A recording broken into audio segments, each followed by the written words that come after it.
मेरा सौभाग्य है कि मिजोरम की पावन पवित्र भूमि पर मुझे आने का सौभाग्य मिला। मैं दुर्गादास उइके मध्य प्रदेश की बैतूल हरदा हरसूद लोकसभा क्षेत्र से मेंबर ऑफ पार्लियामेंट और देश के यशस्वी प्रधानमंत्री आदरणीय श्री नरेंद्र मोदी जी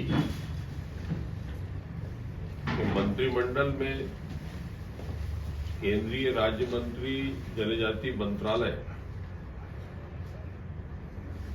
ऐसी जिम्मेवारी यशस्वी प्रधानमंत्री जी ने दी है और मिजोरम प्रांत में मैं अपने जनजाति समाज के भाई और बहनों से मिलने के लिए विशेष तौर से मैं यहाँ पर आया हूँ। It's a privilege for me to be here in the great and holy state of Mizoram.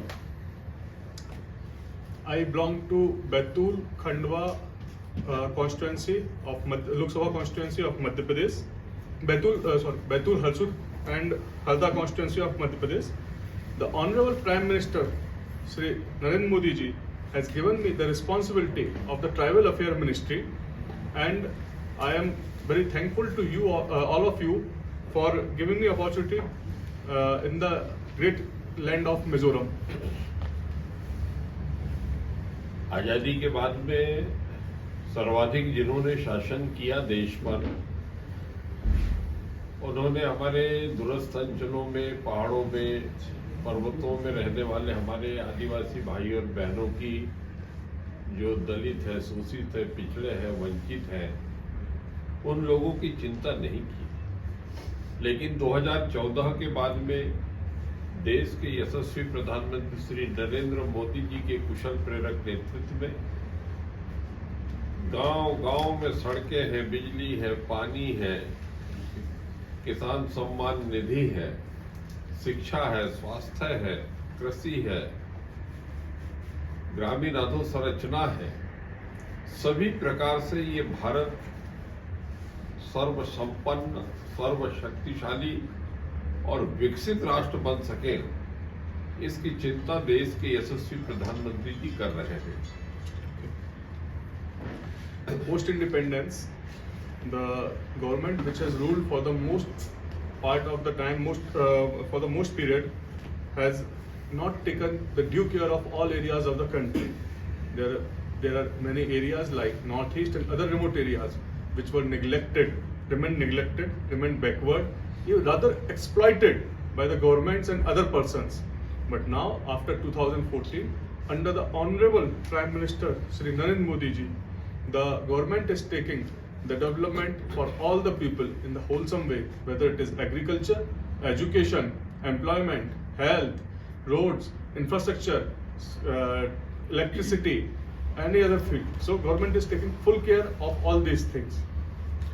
अभी आप देख रहे होंगे कि हमारे नॉर्थ ईस्ट में जब से देश के यशस्वी प्रधानमंत्री 2014 के बाद में बने हैं, तब से उनका फोकस सबसे ज़्यादा देश के अंदर अगर कहीं है तो वो हमारे नॉर्थ ईस्ट में रहने वाले भाई और बहनों के जीवन में सड़क है, बिजली है, पानी है, और इस तरीके से हर प्रकार से हमारे नॉर्थ ईस्ट के भाई और बहनों के जीवन में खुशियाँ कैसे आ सकें, वो कैसे संपन्न हो सकें, उनकी जो बुनियादी ज़रूरतें हैं वो कैसी पूरी हो सकें, उस दिशा में नॉर्थ ईस्ट के सर्वांगीण विकास की प्रतिज्ञा लेकर देश के प्रधानमंत्री जी काम कर रहे हैं। After 2014, the formation of our government, the most focus on particular area, that is the northeast. Now the government is taking care of with multi-dimensional approach. It is taking care of everything, including water, special needs of the considering the special needs of the states like water, employment, connectivity, and all these things. So government is committed. Government has shown its commitment for the development of Northeast.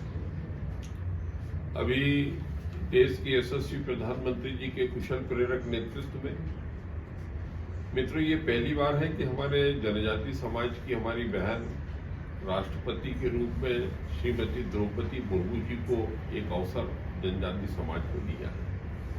जनजाति समाज के अभी 8 मंत्री हैं केंद्र में, 3 राज्यपाल हैं, और जो हमारा ज्वार बाजरा मक्का कोदो कुटकी इस तरह से जो मोटा अनाज है मिलेट्स, इसको श्री अन्न नाम देकर देश के प्रधानमंत्री जी ने हमारे जनजाति समाज के द्वारा उत्पादित, किसानों के द्वारा जो उत्पादित अन्न है उसको श्री अन्न जैसा नाम दिया है।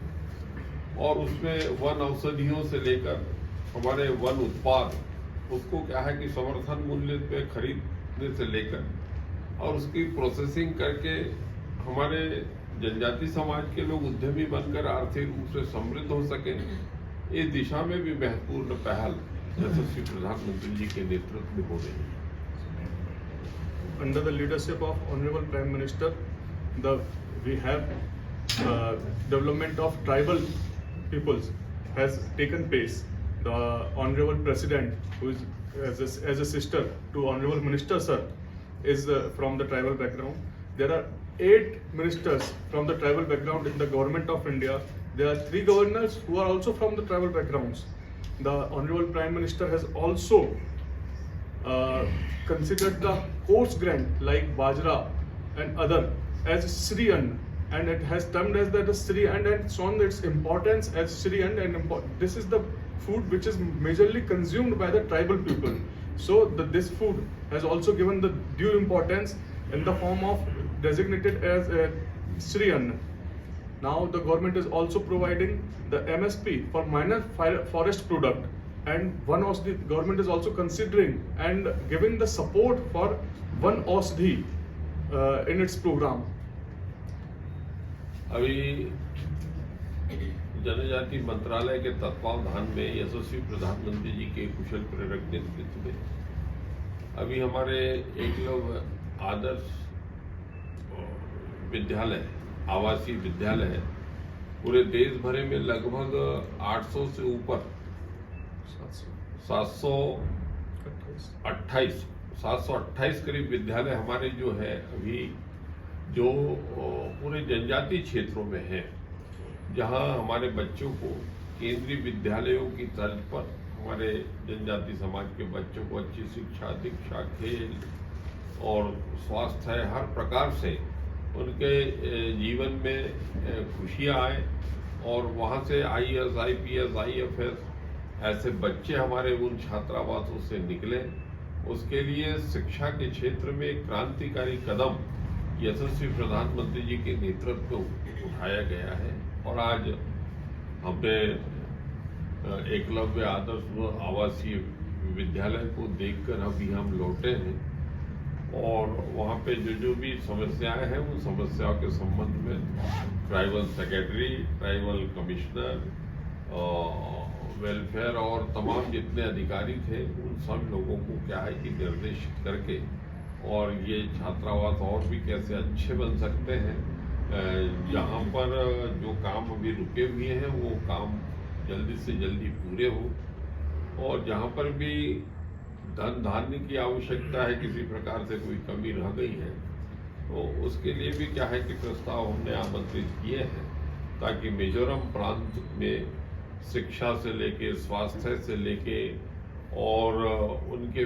आर्थिक विकास से लेके उनकी संस्कृति, उनकी आस्था श्रद्धा के जो केंद्रों के पुनर्जागरण, उनके जो ऐतिहासिक जो उनकी विरासत है वो मजबूत रह सके, अपने विरासत पर गर्व कर सके, ऐसा समग्र जनजाति समाज के विकास के निमित्त जनजाति मंत्रालय यशस्वी प्रधानमंत्री जी के नेतृत्व में प्रतिबद्ध है। और मैं अपने आप को सौभाग्यशाली मानता हूँ कि ये जिम्मेदारी प्रधानमंत्री जी ने मुझे सौंपी है। आज मैं हमारे माननीय प्रदेश अध्यक्ष जी, हमारे माननीय विधायक जी, हमारी बहन जो प्रदेश प्रवक्ता है हमारे बीच में है, और आज ये संक्षिप्त प्रवास पर आप लोगों के बीच आकर मैं अति प्रसन्न हूँ, और जो भी भाई और बहनों की जो समस्याएं हैं उनके निराकरण के निमित्त यशस्वी प्रधानमंत्री जी के नेतृत्व में हम सभी लोग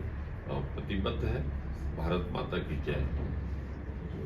Okay, so Honorable, under the Eklavya Model Residential School, which were constructed under the Ministry of Tribal Affairs, so there are more than 700, exactly to be precise, 728 EMRS schools are being sanctioned by the Ministry of Tribal Affairs.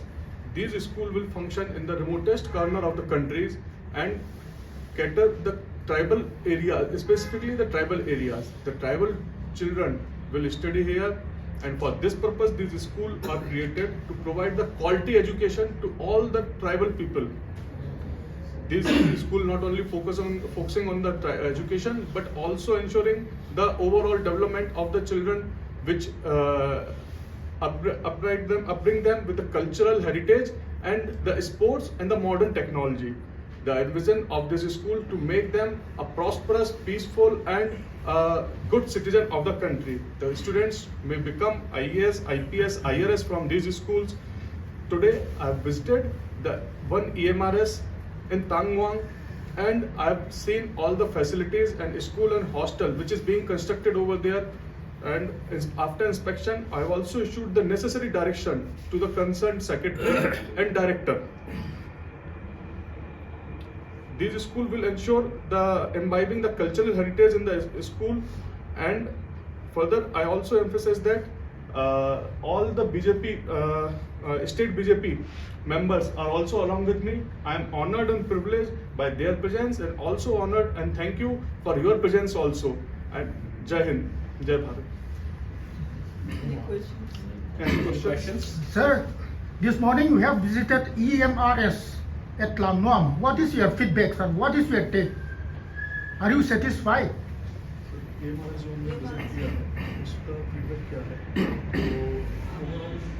आपसे satisfied है कि नहीं, आपको क्या About the building, infrastructure, everything.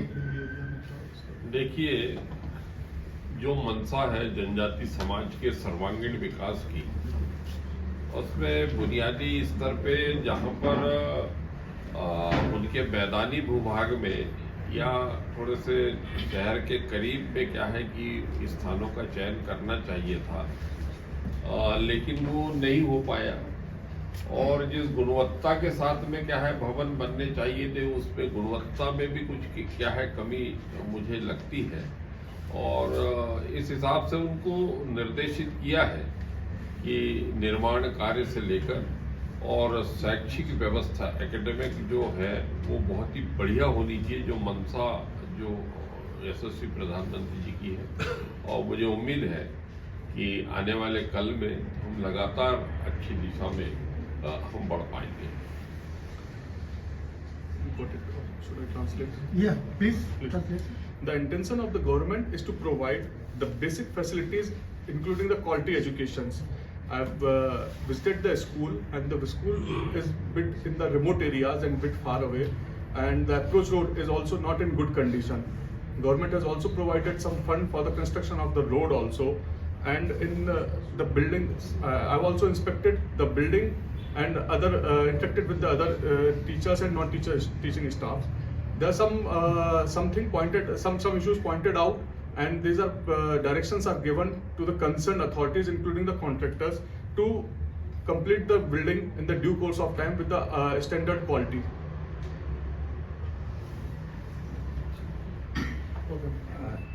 Sir one question, यहाँ पे educational loan लेना बहुत मुश्किल है ट्राइबल एरिया में। क्या है कि फिर भी अपना प्रयास है। सर एक्चुअली NST FD से भी वहाँ पे स्कीम है, लेकिन यहाँ पे लोन लेना बहुत मुश्किल है। तो व्यवहारिक कठिनाइयाँ तो अपने को दिखाई दे रही है, फिर भी अपना एक प्रयास है।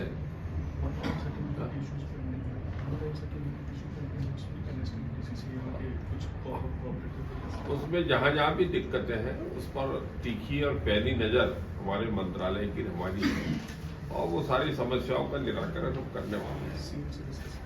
मुख्यमंत्री जी से मेरी मुलाकात हुई है, और मुख्यमंत्री जी को ये सभी प्रकार से क्या ये सारे विषय जो यहाँ के हैं उन पर चर्चा हुई है, और वो शीघ्र उस पर निराकरण करने वाले हैं।